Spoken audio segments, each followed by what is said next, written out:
Hello, everybody, and welcome to the Rise Above Justice Movement podcast, where we do unfiltered conversations and we recognize the hard work that it goes into to sharing our stories, sharing our experiences.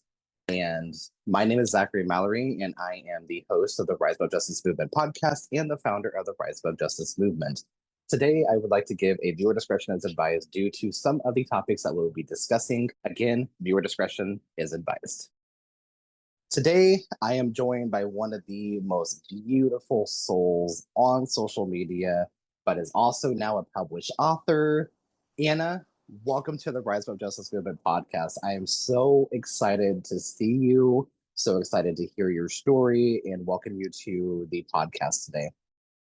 Thank you so much for having me. I'm so excited to be here. And for those of you who do not know, Anna wrote a book, and Anna, you'll talk about this, but you may recognize Anna on social media from It's Afronomics. And Anna, walk us through your journey, walk us through what led you to becoming a published author and what you're doing with it, because you're doing some very impactful work and incredible work. And this foreword was written by no other than Chelsea Clinton, which is incredible to see. Thank you. Walk us through. Who is Yeah. Anna? Yes. So, well, one, you asked a lot of questions there, so I'm going to break it up as much as I can, but feel free to remind me of what questions I might have missed. And thank you so much for having me on the show. I'm so grateful to be here. So grateful for the platform that you've helped create. It's helped, one, get the message out there, and two, really been a space of truth, which I think is important in our current culture of lies. So, like, it's great to have platforms that are really dedicated to telling people all the facts in ways that are digestible and accessible as well.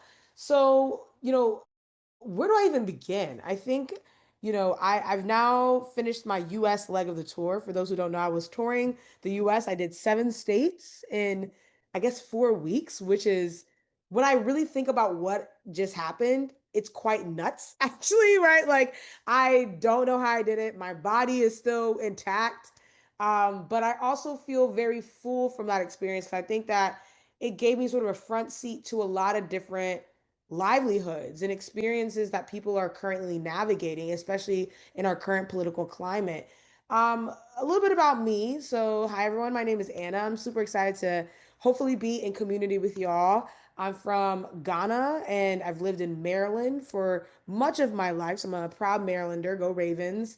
And I really have a unique background when it comes to sort of thinking about how economic inequality has shaped my life and why I asked the kind of questions I asked today. So, for those who don't know, I'm a Head Start kid. I love Head Start. I'm a huge advocate for the program. And for those who might not know what Head Start is, it's essentially a pre-K kindergarten program for, I would say actually pre-K preschool program rather for low-income working families. It's free for those families through funding from the government. And so, it's highly competitive to get in. I was able to get in when I was a child, and it really did set me up for success. I think it was kind of the first time I encountered educators, right? And educators who I believed really had a lot of faith in my ability to succeed and cultivated that. So, I was telling some folks on tour recently that like I was oftentimes the line leader. I was called bossy a lot, right? Like because I would be like, "Let's clean up, guys. It's nap time, guys." Like kind of a third or fourth teacher in the classroom, unsolicited, of course, because like, why are you telling me what to do? We're both 4 years old, right? So anyway, I really enjoyed kind of that experience. And what people don't know is that my entrance into, I would argue, like quote unquote elite spaces, and I don't really like calling them elite per se, but like very selective schools happened at a very young age. So I was at Head Start, I was getting ready to graduate. And the story goes that, the county had some private school move in, and they wanted to build a private school, namely their elementary school portion of it. And the county required the school to admit one student from Head Start.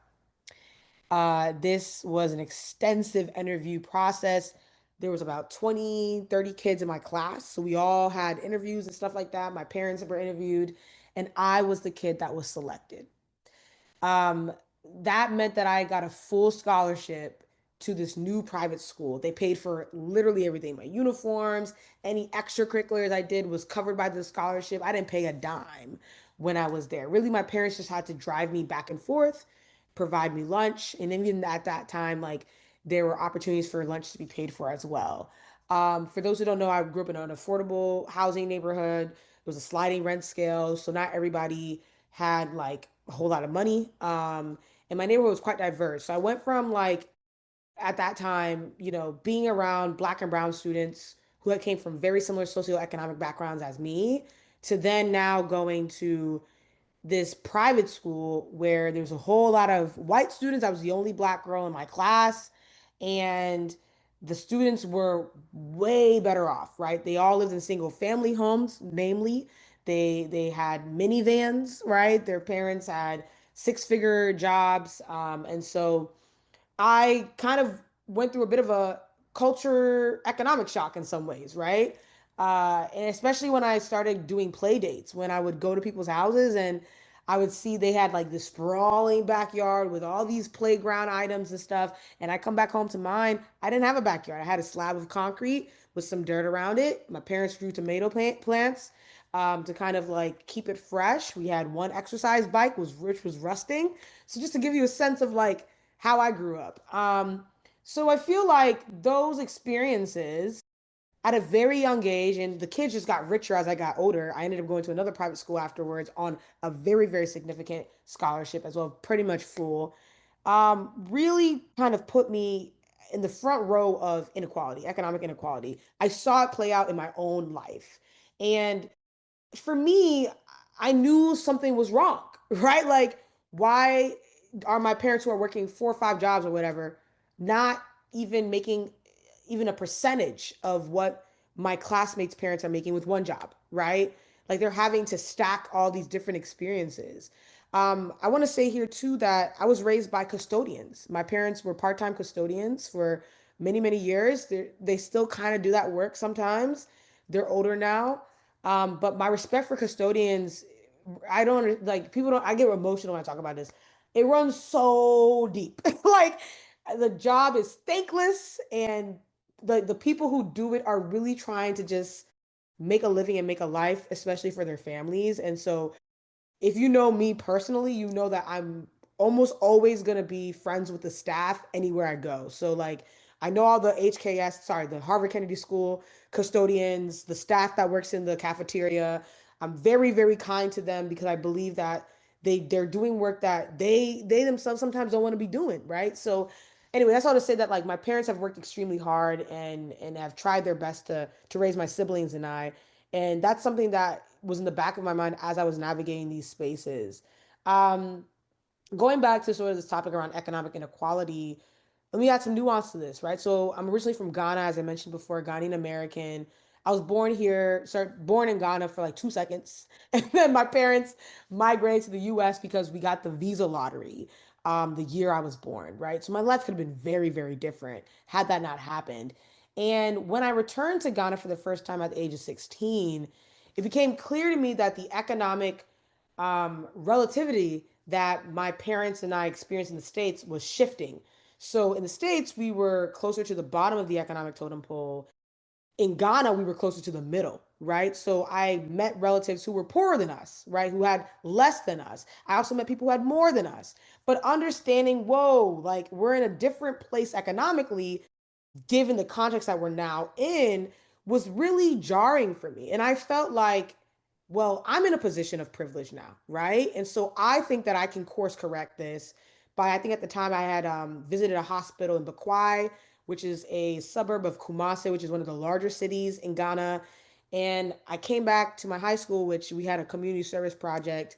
And I said, I actually want to raise money for a computer for that hospital because when I had walked in the hospital, they were giving us a tour. All of their medical work records were on paper, which you can just imagine, right? Like if you were to go to your general hospital in your neighborhood and you saw stacks and stacks and stacks of paper, you're like, well, hold up. Like, are they actually like recording everything correctly? Like not even that, but like just tracking things is just gonna be so much harder. So I saw that need. I was like, I'm in a position of privilege. I go to a private school where there's all these rich kids.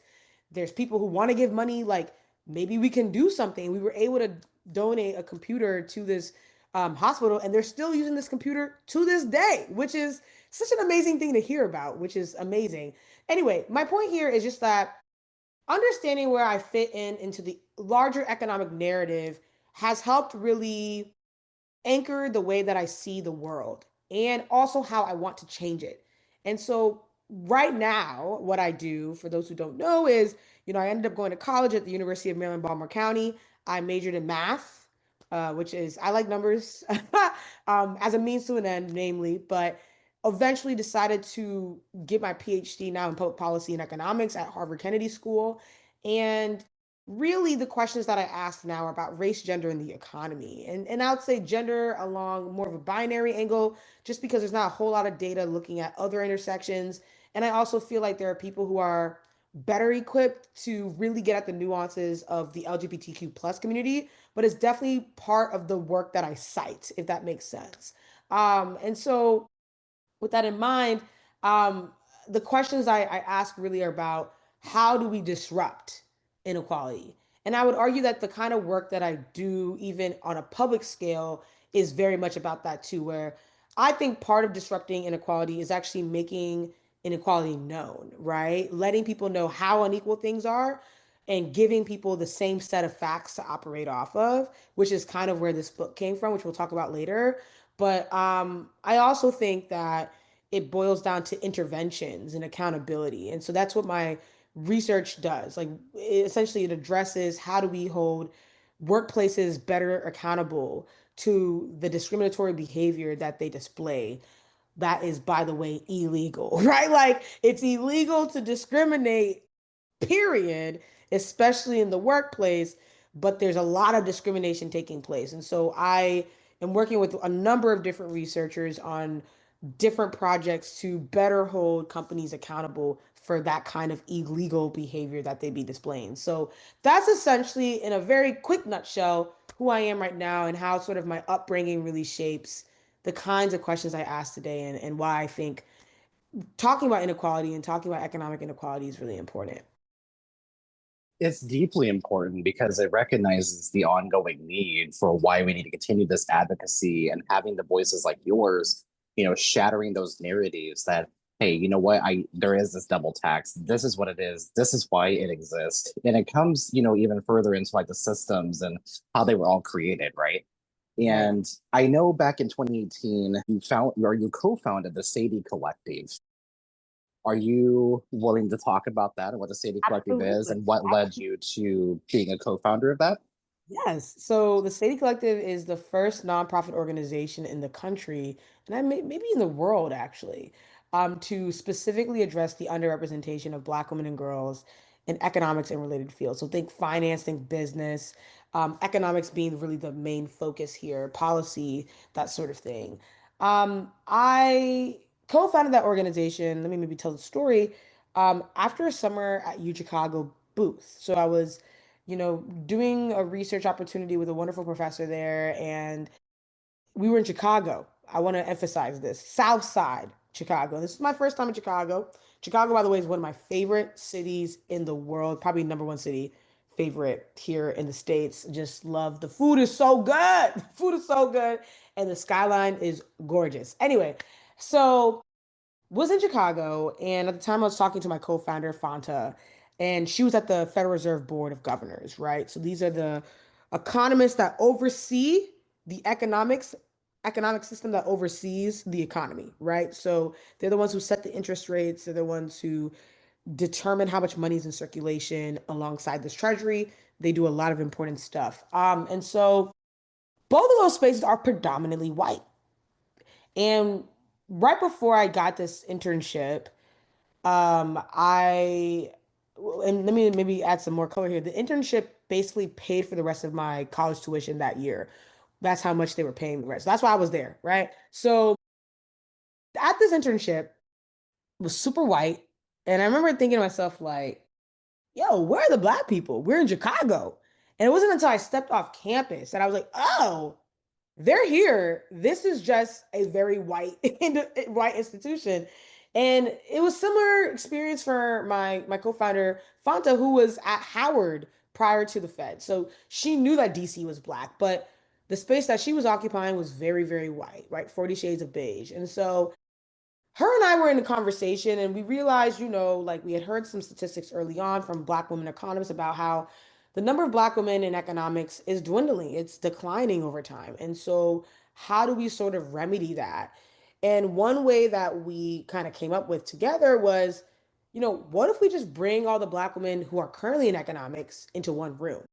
And let's just see what we come up with. Maybe we can come together, we can brainstorm, we can create programming, we can bring opportunities, and I want to maybe kind of level set here and tell people like how old I was when this was taking place, when we were co-founding the organization. I believe I was like 22, super young, right? I had not graduated college yet. It was my senior year when the organization became official. We had our first conference and it went viral. Anyway, my point there is we had to be scrappy. And I think a lot of times, I'm talking to people who care about activism and advocacy. I think a lot of times spaces online and beyond really are expecting people to kind of like hand them a playbook of how they solve problems in their community. And I'm just going to be very honest and say that like there's no playbook coming your way, right? Like there's no silver bullet solution coming your way. Oftentimes you are the playbook. You are the solution. Me and, Fanta were like, yo, like you just got out of college. I'm still in college. We happen to know a lot of young Black women who need this as a resource. Let's just come together and see what we can do. And we brought, again, I think we put a call out. 6 Black women joined our team. This is the founding members of the Sadie Collective. And we all worked together to put on this conference for basically free. Like we did not get paid. We asked people to donate. We didn't use that money for ourselves. We used that money to get people there, to make sure that it was heavily subsidized. That was something we did, and we did it off of Twitter. So we had done this whole campaign on Twitter. And like I said, people donated, I think it was about $14,000. Mathematical Policy Research lended their DC office as the first site for the conference. And 7 years later, I'm no longer in leadership and the organization is still standing. For me, that is, I just got chills. That is legacy, right? Because we couldn't see ourselves in the space, namely for me, like I was Googling economists and seeing the same 10 old white guys who went to the same 3 schools. It was kind of like, there's no way this is the representation of a profession that is so powerful. Like economics is the language of power, y'all. People are listening to economists, whether they're on the left or the right or the center, right? And they're doing that globally to justify their policy decisions and to further provide credence for the kinds of ways in which they're enacting these policies into our communities. And so I kind of recognize that, but I realized that a lot of other people in my community would also recognize it too if it was presented as an option to them. And so I think again, like for me, the fact that it's still living and breathing and still serving so many people, it's been crazy to be on tour and to run into people who say, you're the founder of the Sadie Collective. You really made a difference in my life. And I don't know them. I don't know them. I always tell people when I go to, you know, conferences now or opportunities and I meet young people who have been impacted by the Sadie Collective, it almost moves me to tears because I never expected to have such a lasting impact. And once you realize that that's the kind of impact that really makes a difference long term, like that's the kind of impact you want to generate every time you do something new. And so for me, the Sadie Collective is one of the greatest things I've ever brought to the earth. And it feels like an extension of my purpose and why I feel like I was born, quite frankly. If just one student decides, hey, I want to do this and I want to impact the world in this way because of that organization, I know that I did something meaningful. And so that's a little bit about the Sadie Collective and why it matters. Whenever I think of a disruptor and a silence breaker, and I think of a role model, you pop in my head because you've inspired me so incredibly much. Just meeting you on social media, we've collaborated on a ton of posts, and I'm so grateful to have that opportunity to be around people that just deeply inspire me to keep going. Because there's been times that I've asked myself, why in the hell did I ever start doing this work? Right. Mhm. But then people like you come along on that journey. People like my co-founders, Gwen, Amelia, and Mercedes, people like my mom that just keeps inspiring me. Damn, I'm getting emotional. Yeah. Because I'll be celebrating being sober from fentanyl 10 years on Wow. December 27th. Congratulations. That's amazing. I'm so proud of I I thank you. I appreciate you beyond belief. But it's people like you that just keep me going. And I was reading about the Sadie Collective, and I'm so inspired by just everything that you've done. You have quite the resume. That's all I'm gonna say. you. And now you published a book, Yes. and I'm so incredibly excited to continue seeing. And I'm also gonna purchase it and sit down and read it myself. Love it. And obviously, at some point, whenever your tours are done, I want you to sign it. And I know you'll Of be willing course. to do it. I already know. Love it. But let's jump, speaking of book, let's jump in and Yes. talk about your inspiration. You talk a little bit about your story, you talked about Sadie Collective. Now let's get into some present day things. You're about ready to finish up your book tour, or you already finished in the US, as you mentioned earlier. But now you're getting ready to head to other countries and share your story as well.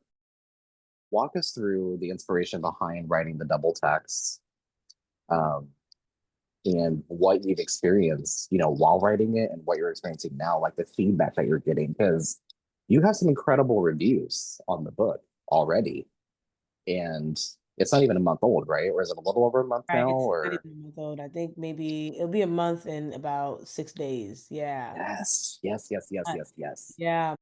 It's crazy, let me maybe start by saying thank you so much again for providing a platform for this book too. You've been Mhm. an instrumental person in that. Um, so for those who don't know, the double tax basically is defined as the compounded cost of racism and sexism.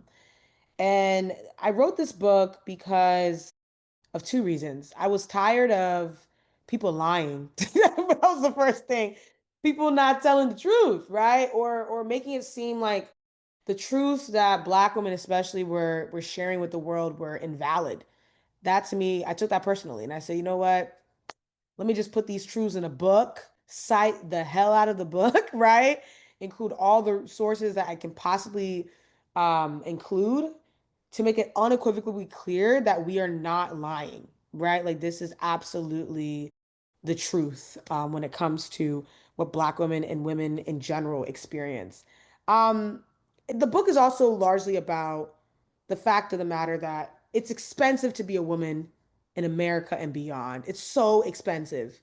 And if you are identifying as a woman by extension, it's expensive for you too, right? And those costs just compound really when you think about trans status, disability status, racial status, class status, and if you are at the intersection of all those things, right? Religious minority, like it becomes more expensive. But for the sake of simplicity and given what we know from the data, which is quite limited already, I really only cut across race and binary gender and touch on class throughout the book.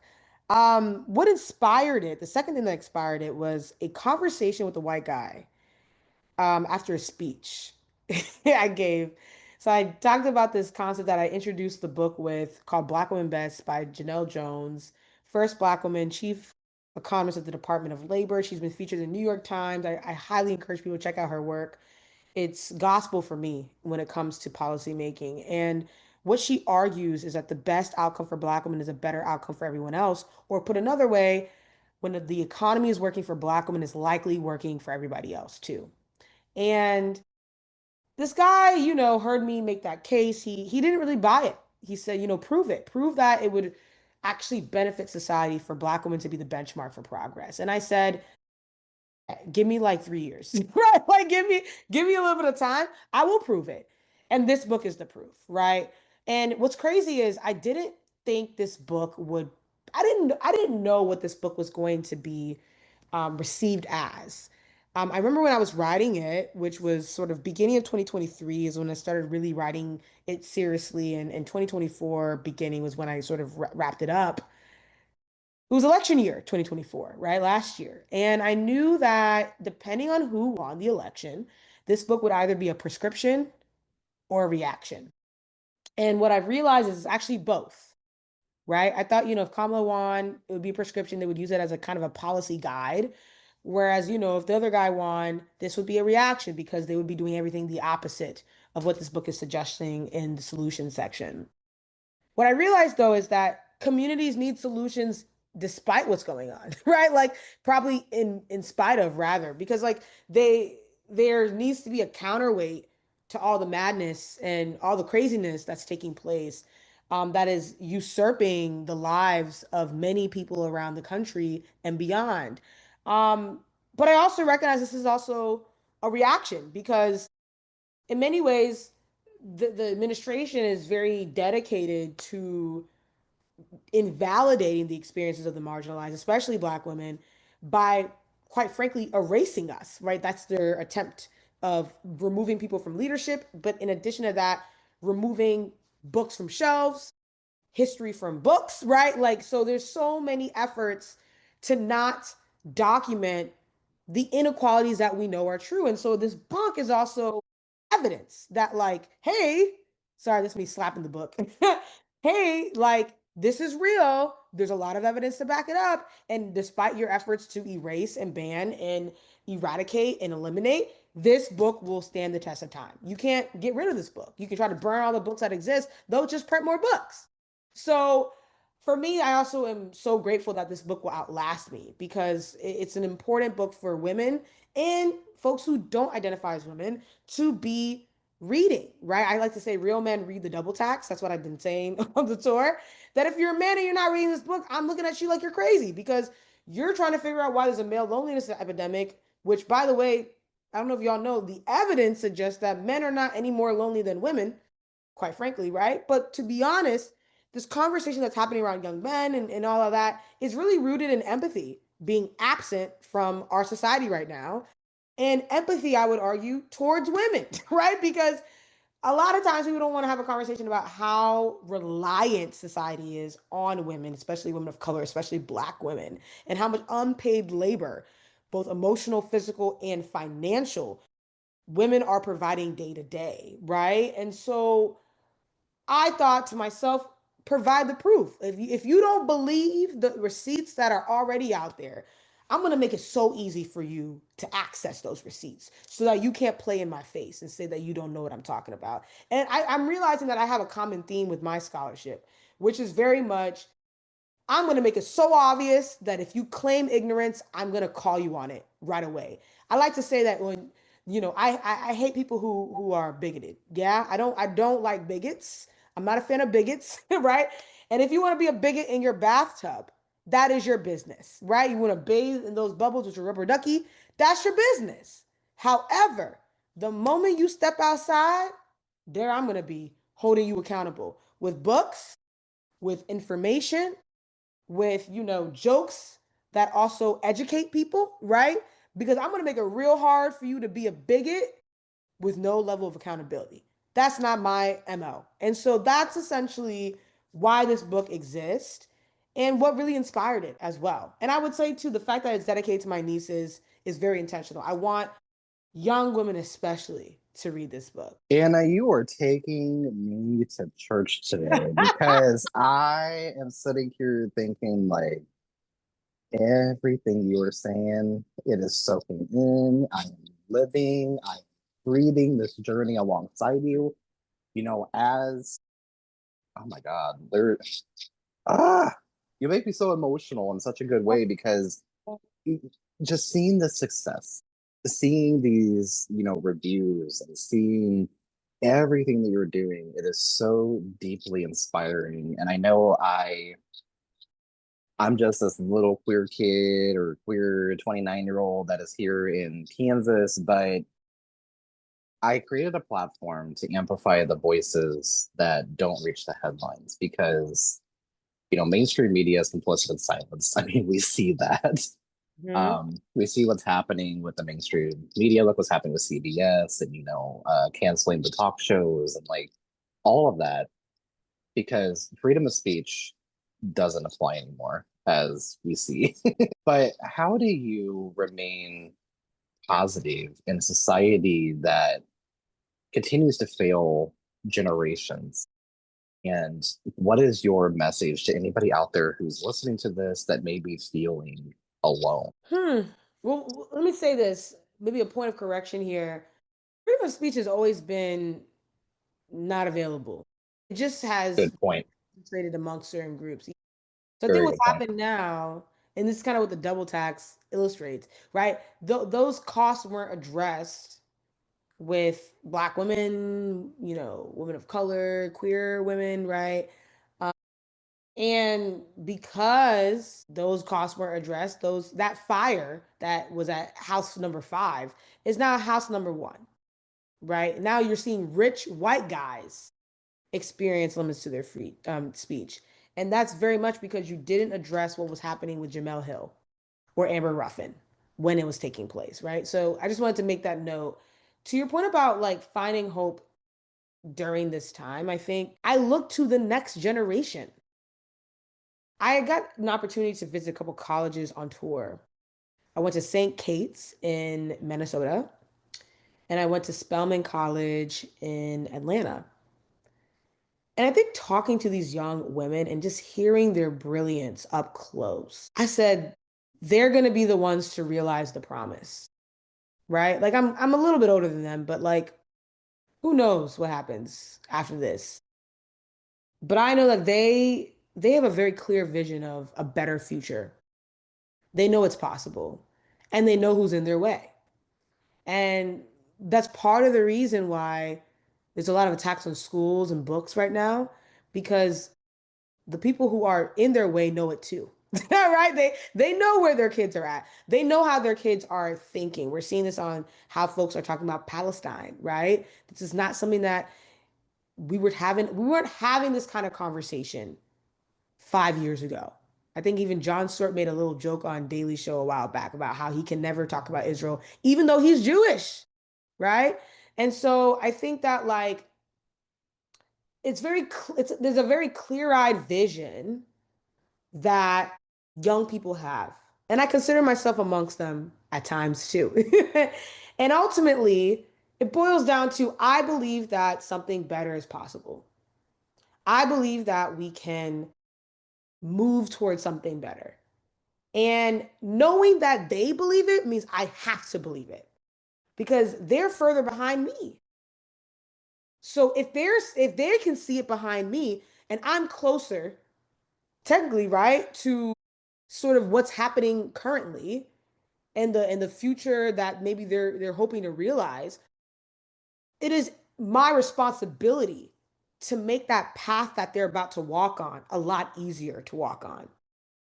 And so for me, I look at this book as sort of a guide for them, if anything. Here are some of the solutions you can start off with. But here's the context in which we're living in right now, right? You need to know this context because you won't know what to fight for and what to fight against if you don't know the context.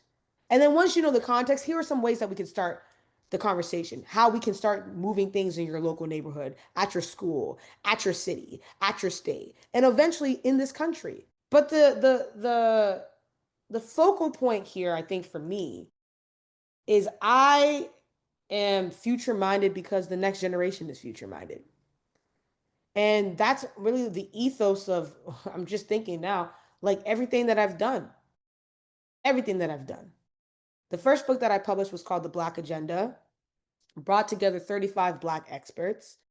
Evergreen book, unfortunately, given that, racism has probably gotten slightly worse since the beginning of the year. But it gives a blueprint for why we should be paying attention to what Black experts are saying and why they really should be at the helm of a lot of these New York Times op-ed pieces, right? We should be giving them platforms to share their ideas and to share how we move through the rest of society. And as we're seeing with someone like Ta-Nehisi Coates, There's a lot of knowledge that Black folks have because a lot of times we sit at the intersection, especially Black women. I like to say that, our society is a huge Venn diagram of many different experiences. And the persons who are dead center are Black women, which is why we have a better sense of what the long game is than probably any other group. I remember when the election was taking place and, I was hearing a lot of discourse around, should we elect Kamala Harris? Should we not? And hearing Black women being like, you guys don't get it, right? Like, you guys don't get it. There's a long game here. There's many futures that we can choose from. This is my friend Wawa recently. She was on Wawa Gafford, who was on The Daily Show, saying there's many futures that we get to choose. And so ultimately it boils down to what future do we want? And I take my cue from Black folks all the time. And there's one that I really want to shine a light on. Olufemi Tayo, who is a philosopher and a professor. And he likes to post on Blue Sky, here's how we're going to win. And he's right. This is a really, really terrible, horrific, stressful, devastating time. But we're going to win. We're going to get to the end of this. And the reason I know this is because the generation behind us is not standing for it. And at the end of the day, that is what they will need to sustain the madness. All the guys who are at the helm are old. They're trying to train their young men to potentially have the same thinking, but those men are outnumbered, right? This next generation is very much about making sure that our society and our world are more fair. And for that reason alone, I have to show up for them to make sure that they see that promise all the way through. Damn, that gave me chills.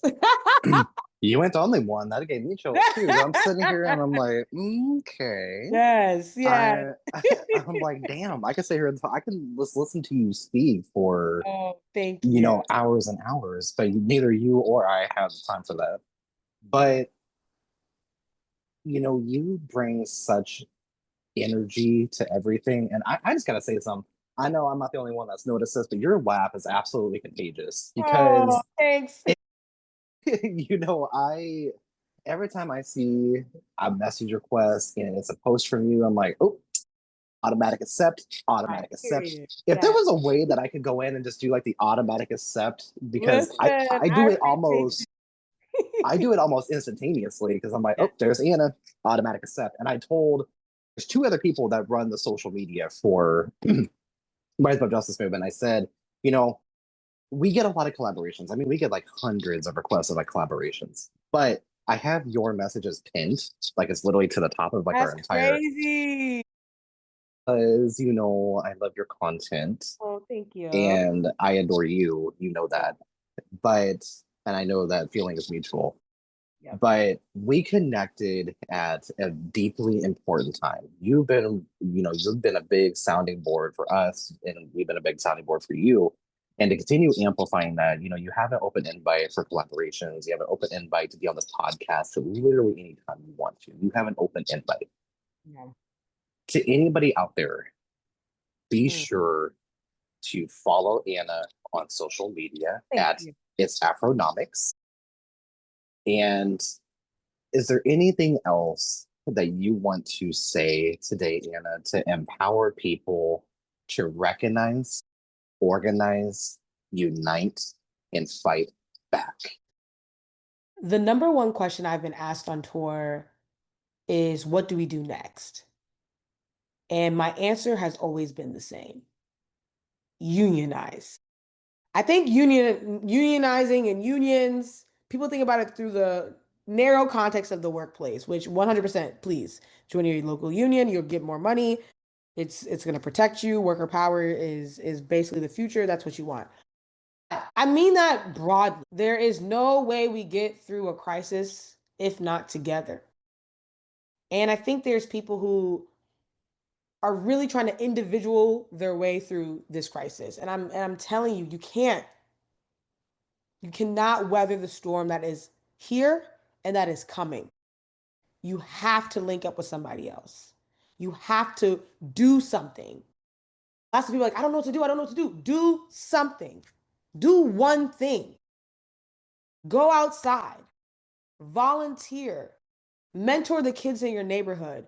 Be a safe space for the elderly in your environment. Do something. Doing nothing is not advancing anything. I like to say that doomerism is not a strategy. You lamenting about how terrible the world is doesn't make the world better. It might make you feel better for a time that, oh, okay, I got this off my chest, but the world is still as bad as you left it. What will allow our society in this country to be better over time is a lot of people all over doing better things in their community. That's how we move forward. I think people are expecting a big silver bullet solution, a messiah of sorts, to come in and swoop and save the day. But I think it was Kendrick Lamar who said, I'm not your savior, right? Like, and the reality is, black women aren't your savior. Obama's not your savior. You know what I'm saying? Like, these individuals who people hail as, defenders of democracy are not your savior. You're your savior. Your community is your savior. You coming together with community will save you, right? And that's what I know to be true. And that is how communities have outlasted crises in this world, right? I come from the Akan culture. The Akan culture is many centuries old, right? We have so many cultures in the China and Asian countries that have been there for thousands of years. And they've gone through all the ebbs and flows that this world has had to offer. They could not do it if they did not have community. And this is the time where the US is being tested. Will you survive the next 100, 200 years? Or will you allow a crisis to break you down to the bone? And what I know to be true and what we were talking about before is that I actually believe that people are more community minded than they give themselves credit to. And so my hope is that anybody listening to this podcast, you will feel inspired to volunteer, join, participate in some community group nearby. It doesn't have to be, you know, something big. It can be something small as your local soup kitchen during Thanksgiving, which is coming up in about a month or so. It can be as simple as you tutoring somebody who's nearby who might need it, or you providing services to your neighbors. I do think leaving your house is incredibly important. A lot of people have created those communities online, which can be helpful. But I think there's something about touching grass and smelling the fresh air that also inspires hope. And I hope that folks feel empowered to do that, especially after reading books like The Double Tax. Totally feel like I just got a whole lesson in everything in 40 minutes. And I'm here for this. And these are the conversations that we need to be having, Anna. You know that just as well as I do, but we need to say it loud in front of people that are in the back that are complicit in silence and not saying a damn thing. But that's not you. That's not me. That's not you. I appreciate you beyond belief, and I cannot thank you enough for coming on this podcast today. You've given me so much inspiration and so much hope, and I cannot wait to see what is next for you.